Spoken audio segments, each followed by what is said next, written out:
Pai do Senhor, meus irmãos, bem-vindo a mais um Papo de Escola Bíblica. Estamos aqui falando sobre a lição número 5, dando continuidade aos assuntos sobre o casamento é para sempre. E para comentar essa revista de hoje, está aqui conosco nosso amigo, nosso irmão, o evangelista Regis, né? Está aqui na sede novamente cooperando com a gente, né, Regis? Seja bem-vindo, dá a tua apresentação ao pessoal aí. Obrigado, Samuel. Assunto polêmico hoje, um assunto muito importante. Uma lição maravilhosa que estamos estudando esse trimestre. E hoje falando sobre casamento. E tudo que envolve aí o casamento, os riscos, os benefícios. E assim, muito importante estar aqui neste momento. Muito obrigado, Samuel. Amém. E o Regis, ele está junto com a gente ali, né? Coordenando a EBD. O pastor fez esse convite, ele aceitou. E para mim é uma honra, a gente já se conhece há um tempo. Já trabalhamos muito bem junto, né, Regis? Desde a adolescência. E que a gente sempre fala, desde que eu sou adolescente, eu vou para adolescente, né? E agora você vê essa responsabilidade a mais. E aí nada mais justo do que a gente fazer aí o nosso papo de escola também. E em breve aí o Regis vai ser o entrevistador. Vamos ver. Aproveitar para estender o convite, né? Você ainda que não participou da escola dominical, seja na nossa igreja ou seja onde você estiver, EBD é a maior escola do mundo. Porque ela fala de Deus, ela fala das Escrituras e participar da EBD é uma honra muito grande para cada um de nós. Amém. Muito bem. A lição número 5, casamento é para sempre. É polêmico, né? É extenso e a gente não vai esgotar aqui esses poucos minutos que restam para a gente, né, Regis? Pois é. Aqui vai falar da instituição do casamento, né? Que ela nasceu dentro do coração de Deus. Algo sublime e profundo.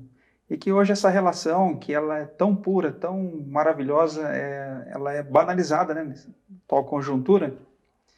Eu digo o seguinte, Samuel, eu digo que o evento mais esperado pelo universo, por toda a existência divina e humana, é um casamento, né? São as bodas do Cordeiro, em que a igreja se encontrará para estar eternamente com o noivo. A igreja é a noiva e Cristo o noivo. E aí nós temos essa grande expectativa de estar neste glorioso casamento em que nós seremos a noiva do Cordeiro, né? Então o casamento vai... Casamento, na verdade ele simboliza, né, aqui na Terra, essa união que vai acontecer para sempre ali. Para sempre. Com Cristo e a igreja. Então é com base em Mateus 19:6. Não dê mais dois, mas uma só carne. Portanto, que Deus juntou, não separa o homem. Então, é a vontade de Deus que o casamento seja vitalício, não é? Exatamente. E Jesus nos traz essa orientação que ouviste o que foi dito aos antigos. Não cometerás adultério, porém qualquer cobiçar e tentar por uma mulher, já em seu coração, cometeu adultério com ela. Então, essa bomba já que inicia, né? Essa orientação de Jesus. A gente escuta muito falar na rede social, paz, amor, Jesus e tal, mas Jesus aqui é bem claro no que ele espera que a gente faça. Não cometerás adultério, até que se cobice seu coração, né? A lei trazia no 7º mandamento, Samuel, que você não deveria, o homem não deve adulterar, né? E Jesus ali no sermão, falando com os discípulos, ele vai mais profundamente e chama a uma maior responsabilidade. Ele diz que aquele que se atentar para a mulher alheia, né, a mulher do próximo, e desejá-la no seu coração, ou seja, se entregar à cobiça, ele já cometeu dentro do seu coração aí o adultério com aquela pessoa. E tem as consequências, né? E isso é um alerta muito precioso aí, muito sublime aí da parte de Deus, e nós devemos estar sempre atentos a este mandamento, né? E Jesus ele é taxativo, né? Porque ele sai da questão simplesmente da prática, né? Porque o pecado ele é consumado, né? Quando a gente pratica, mas ele é pensado, executado primeiro na mente, no coração. E aí quando sai para a prática, né? Porque nós já imaginamos, já pensamos, já executamos ele dentro da gente. Sim. E principalmente adultério, né? A pessoa um adúltero, ele não chega, acorda de manhã dizendo eu vou adulterar, né? Ele vai, é um processo, né? É um processo. É um processo e aí ele maquina, ele pensa e aí ele executa. E mais precisamente nisso Jesus vai direto na ferida, né? em seu coração, já cometeu adultério com ela, né? Até no tópico 1 da lição, vai falar da condenação Uhum. do adultério. Então, se Deus fez o homem à imagem e semelhança dele, né? E o casamento é uma instituição de Deus. Ele quer que o homem, conforme as orientações que ele dá ali nas cartas de Paulo, Efésios, né? Dizendo para o homem honrar a esposa a ponto de dar a vida por ela, amá-la a ponto de dar a vida, que é exatamente a postura de Deus enviando seu Filho por amor ao homem, né? E aí, com essa salvação por meio da morte de Jesus, o noivo perfeito, né? Uhum. Ele adquiriu para si essa noiva preciosa que é a igreja. Então, desta forma, é o que ele espera do homem, né? Então, ele fala que nós devemos amar a nossa esposa, o homem deve amar a mulher como Cristo amou a igreja e deu sua vida por ela. Então, essa é uma responsabilidade muito grande. Então, é o que nós devemos buscar essa perfeição, né? Buscar E você vê, Deus instituiu, né? Viu como estava, faria uma disjuntura, né? Para Sim. que estivesse ao lado dele. E o que Deus uniu, né? Não separa o homem. A ideia de união aqui, é aquela união indissolúvel, né? De água, semente e areia, né? É uma liga que não pode ser separado. E aí entra aquela questão acho que das separações que nós já existiam nos tempos bíblicos, mas hoje talvez esteja em grandes números aí, em números mais alarmantes. E Jesus fala em Mateus 5:32, né? Que qualquer que repudiar, melhor, 31, né? Também que foi dito que qualquer deixar sua mulher, ele decata desquite, né? De separação, que seja. Eu, porém, vos digo que qualquer que repudiar sua mulher, né? Que deixar sua mulher, a não ser por causa de prostituição, vai com que ela cometa adultério. E qualquer que casar com a repudiada, cometa adultério também, né? Então, Jesus ele é bem taxativo aqui nesse quesito, né? Não devemos repudiar, não deixar, como era a prática, a costumeira antiga, né? Da carta de separação, e nem deixar, porque foi ele que instituiu, né? É ele que selou, né? Sim, é um assunto, é uma seara bem vasta, né? E bastante polêmica essa questão. Até porque tem várias linhas de pensamentos, né? Desde o lado do judaísmo, passando pela igreja primitiva e até agora tem diversas linhas de raciocínio, mas a Bíblia ela deixa bem clara aí a nossa responsabilidade, né? Em conduzir esta união, este casamento, até o fim. Aí os discípulos reunidos com Jesus foram abordados ali pelos fariseus, né? Eles dizendo, olha, mas não está na lei que o homem pode dar a carta de divórcio, carta de desquite e separar da sua esposa. E Jesus fala ali que isso era por conta da dureza do coração. E aí Jesus, ele cita algumas vezes o Velho Testamento e os profetas. Se você for olhar ali em Ezequiel, em Jeremias e também no profeta Oséias, você vai ver ali alguns relatos de Deus, por meio do profeta, né, colocando Deus como marido e Israel como uma esposa infiel. Infiel, isso. E nesses 3 profetas você vai ver ali que a intenção e a postura de Deus foi de buscar com todas as forças reatar aquele relacionamento, trazê-lo de volta, né? E por vezes ele disse, olha, e você, minha noiva, acabou indo com seus amantes, acabou se entregando à prostituição, e eu que cuidava tão bem de você desde tão pequena, né? E foi cuidando dela, e ela, né, acabava se desorientando e saindo, e por vezes ela não voltava, né? Igual Jeremias vai dizer que ela não voltou. E assim, este sofrimento, quando ele atinge a vida de um servo de Deus, né? Ele fica aí agora, Senhor, o que eu vou fazer? Mas eu acredito, Samuel, que a primeira coisa é buscar ir na linha do perdão, né? Da reconciliação, trazê-la de volta, assim como Cristo, ele trouxe-nos de volta, né? Sendo nós ainda pecadores, pecando contra ele, mesmo ele tendo dado a vida por nós, ele sempre foi ao nosso encontro para nos trazer de volta. Então, a primeira intenção do coração do homem é trazer a uma reconciliação, para ser como Cristo, né? Eu lembro até de um pregador, numa palavra, São assuntos polêmicos, Samuel. Pode soltar, quem tá para isso mesmo. E ali ele pregando sobre família, sobre casamento, um homem levantou dizendo que tinha sido traído e que estava muito machucado e que estava muito nervoso, raivoso com a esposa e tal. Aí o pregador perguntou para ele, mas você ainda está vivo? Aí ele, não, estou vivo.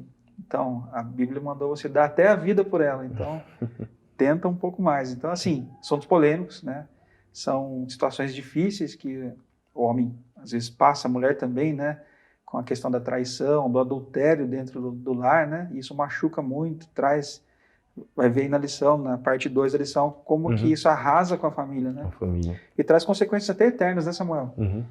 Para a família, para os filhos, é uma dor insuportável, mas Deus é aquele que dá capacidade ao homem de perdoar e ele é o maior interessado em que as famílias sejam reatadas, né?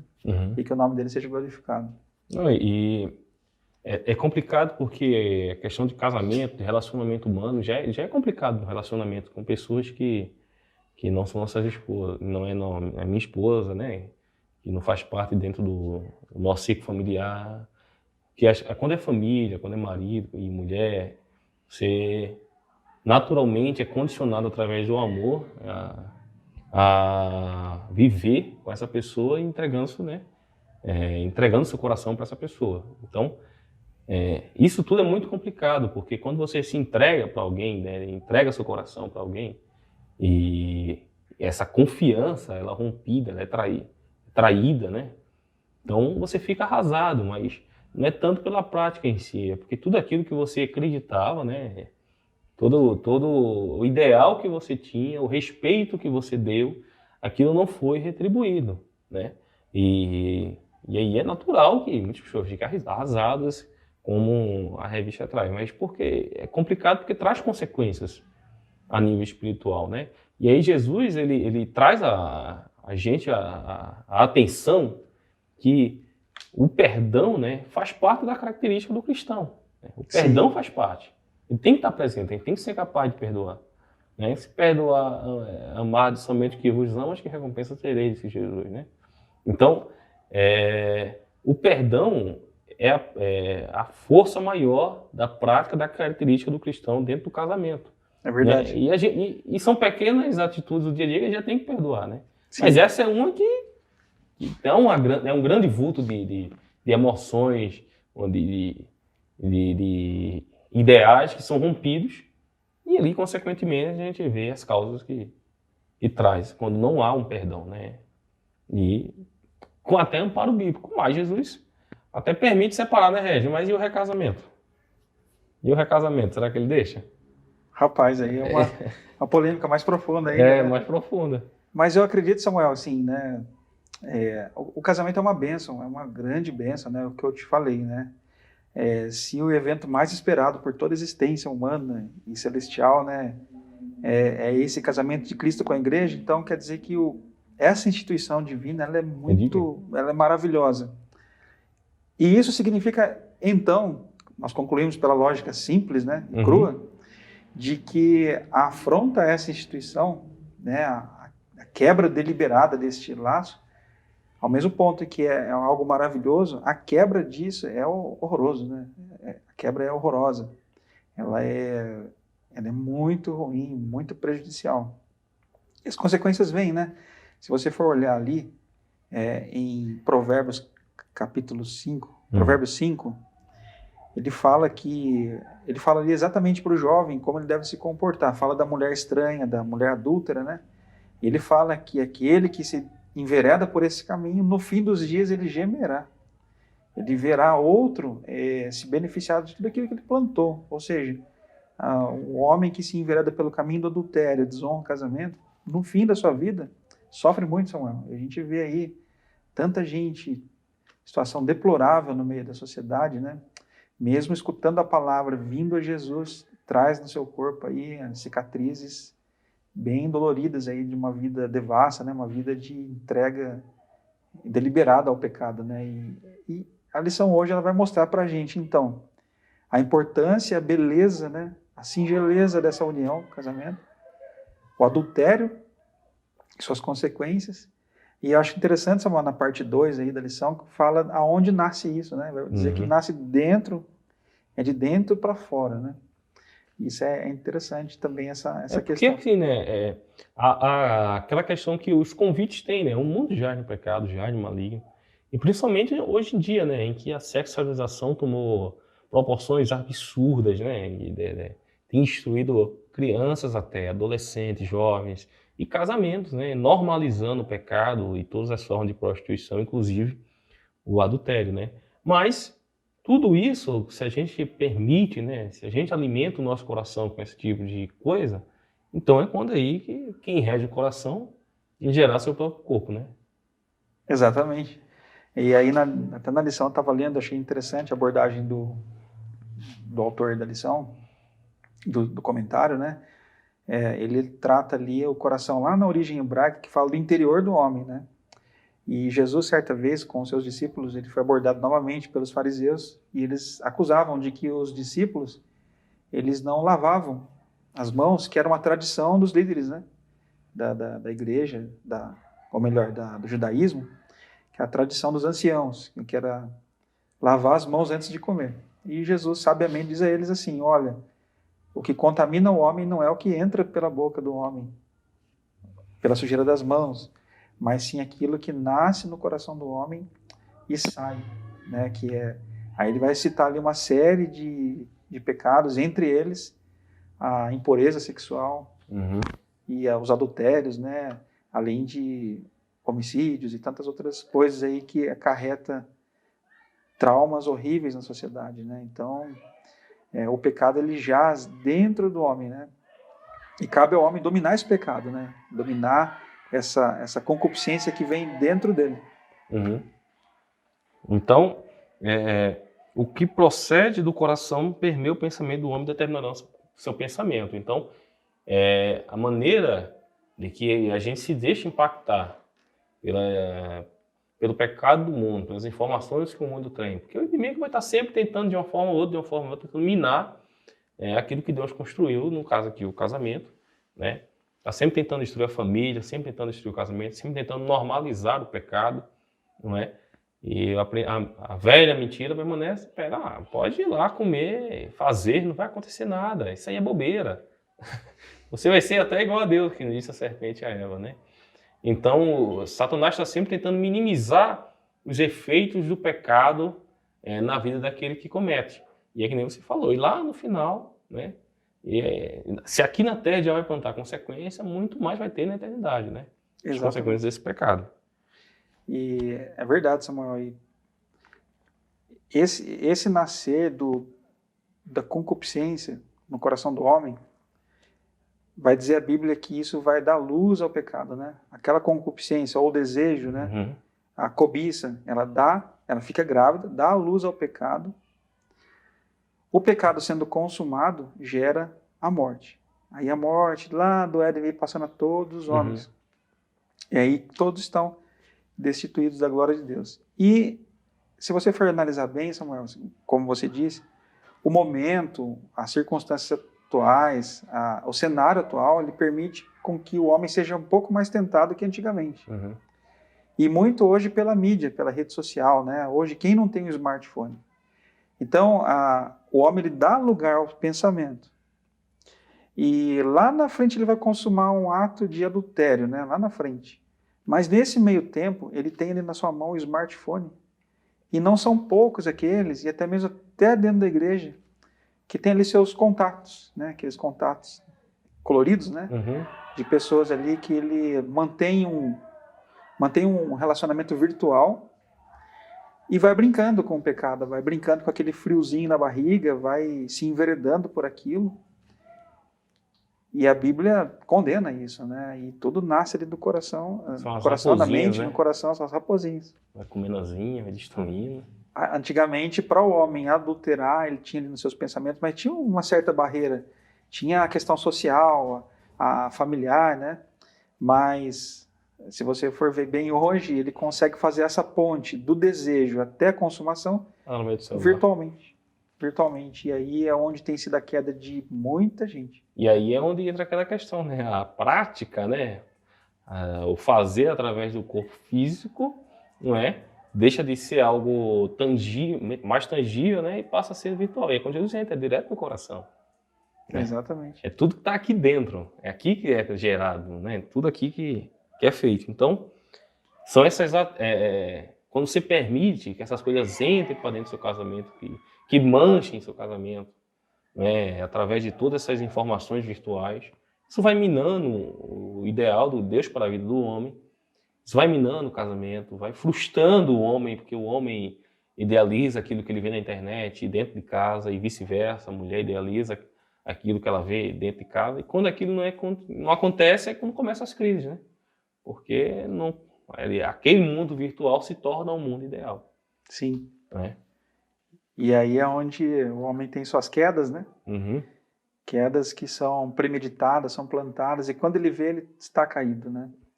E aí um alerta que é bom deixar também, né, Samuel? A gente que está ali na frente da EBD e tem muitos jovens e adolescentes, aquele que não quer ter problemas lá no casamento com relações ilícitas de adultério, tem que evitar já lá no início, né, as relações ilícitas, o relacionamento ilícito dentro de um namoro, né? Ali o rapaz conhece a moça e logo se entrega ali à fornicação, que é o sexo ou o relacionamento ilícito antes do casamento. E ali ele já tem dentro de si essa tendência a errar, né? Essa fraqueza. E acaba que ele brincando dessa forma, levando esse casamento para frente, está abrindo portas para um futuro, talvez, de sofrimento, né? Porque a relação ilícita pós-casamento será o adultério. Uhum. Então, assim, é a faceta a Bíblia fala que todo pecado comete fora do corpo, aquele que prostitui com o seu próprio corpo, né? E no caso do jovem que se prostitui antes do casamento, ou no caso do adultério pós-casamento, ele consequentemente está pregando contra si e contra o Espírito Santo de Deus que habita dentro dele. Então, se ele não se arrepende, se ele não deixa, se ele não busca o perdão, a orientação e deixar realmente essa vida, ele é uma tendência a ser um crente desviado, né? Até muitos podem até ficar dentro da igreja o resto e praticando essas coisas. Tá perdido, tá desviado, é pobre, miserável, segue nu. Tem outros que vão se perder e vão sair da igreja. Mas tudo começou lá atrás, com uma portinha que foi aberta, não é? E ele permitiu que ele entrasse dentro do coração dele. E aí vemos no mundo hoje tantos casamentos destruídos, né? Eu não sei falar de estatísticas precisas, mas sei que mais de 50% aí, aproximadamente 50% dos casamentos são dissolvidos em pouco tempo, né? E no top 1 tá a questão da administração do dinheiro, né? E depois vem a questão de adultério, né? Então, por mais que essas coisas sejam permissíveis, que a mídia pregue que essas coisas são permissíveis no mundo, ainda assim o homem permanece tendo o ideal da fidelidade, como aquilo que Deus colocou no coração, um ideal a ser mantido. Então, a pessoa precisa manter a fidelidade a seu cônjuge, a seu parceiro, mesmo que não seja cristão. Né? Sim, sim. Porque não é só uma questão de eu estou na igreja e não vou fazer. É uma questão de companheirismo, de confiança, de compartilhamento de alma com seu cônjuge. Então é isso que deve ser mantido. Então, a maneira que eu penso assim, a gente vai no cartório, a gente assina, a gente bota uma aliança no dedo. Nada disso existia há não sei quantos milhões de anos atrás, não sei quantos centenas de anos atrás, né? Mas o que sempre existiu é que o que a gente está fazendo aqui na Terra é Deus ficar carimbando lá no céu, né? O que vale é Deus dizendo, está casado, né? Então o que Deus uniu realmente não separa o homem, né? E aí, Samuel, como toda boa conversa, ela tem coisas boas também, né? Talvez a pergunta de quem esteja assistindo seja assim, poxa, mas como que nós vamos vencer essa situação, né? Qual que é o caminho de vencer tudo isso que está gerando um turbilhão dentro de mim? Esses desejos desenfreados, a cobiça, né? A vontade de sentir o frio na barriga. E aí, Paulo, ele traz uma lição muito importante para a gente, que está no livro de Filipenses, até anotei aqui, capítulo 4, versículo 8, que diz assim, ó, finalmente, irmãos, então ele vai falar como que você domina os seus pensamentos. Até estava conversando com uma pessoa, e ela estava nessa fraqueza, né, e de olhar para fora do casamento, pensar em outra pessoa. Ela falou, mas eu não consigo dominar meus pensamentos. O pensamento não dá para dominar. Eu falei, não, dá para dominar. E aqui Paulo dá a lição, dá o caminho. Finalmente, irmãos, tudo que é verdadeiro, tudo o que for nobre, tudo que for correto, tudo que for puro, tudo que for amável, tudo que for de boa fama, se houver algo de excelente ou digno de louvor, pensem nessas coisas. Pensem nisso. Quer mudar o pensamento? Se alimente, coisa boa. É isso que ele quer falar, né? Vai falar também renováveis pela renovação do vosso entendimento, né? Uhum. E ainda uma última palavra a respeito disso, ó. Em Colossenses 3,16, ele diz assim, ó, habite ricamente em vocês, ou seja, abundantemente, muito, né? A palavra de Cristo. Ensinem e aconselhem-se uns aos outros com toda a sabedoria e cantem salmos, hinos, cânticos espirituais com gratidão a Deus em seus corações. Então, olha quantas coisas ricas aqui, né? Habitar a palavra dentro de você ser grato a Deus, cantar hinos. E aí, para o cristão, tem uma série de tantas coisas boas, né? Aprender música, para ministrar louvores na igreja, cantar, exercer um ministério, se encher da palavra de Deus, né? E aí, automaticamente, o domínio sobre as coisas ruins será natural, será fácil, né? Mais fácil. Fácil não é, mais fácil. Sejamos, então, alimentados das coisas espirituais. Exatamente. Amém. Só, a gente está encerrando aqui esse papo com a Escola Bíblica com o Régio, vamos fazer outros aí. E queremos agradecer você, não esqueça de curtir, compartilhar. Vamos deixar aí o link na descrição do vídeo também no Digio e YouTube. E a gente se vê aí no próximo papo com a Escola Bíblica. Quer se despedir do pessoal, Régio? Eu agradeço, Samuel, essa oportunidade rica, né, de estar aqui conversando sobre a Palavra de Deus e sobre um assunto tão importante desse, né? Teria que ter uma meia dúzia de momentos desses, né, para esgotar esse assunto, que é muito importante. E repito, né, curta seu casamento. Se você ainda não é casado, busque de Deus aí uma parceira, um parceiro, um marido, uma esposa, né?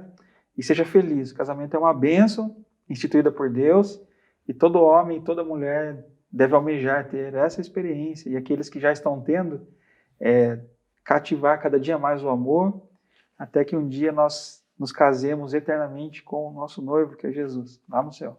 Amém. Deus abençoe você, Deus abençoe sua vida.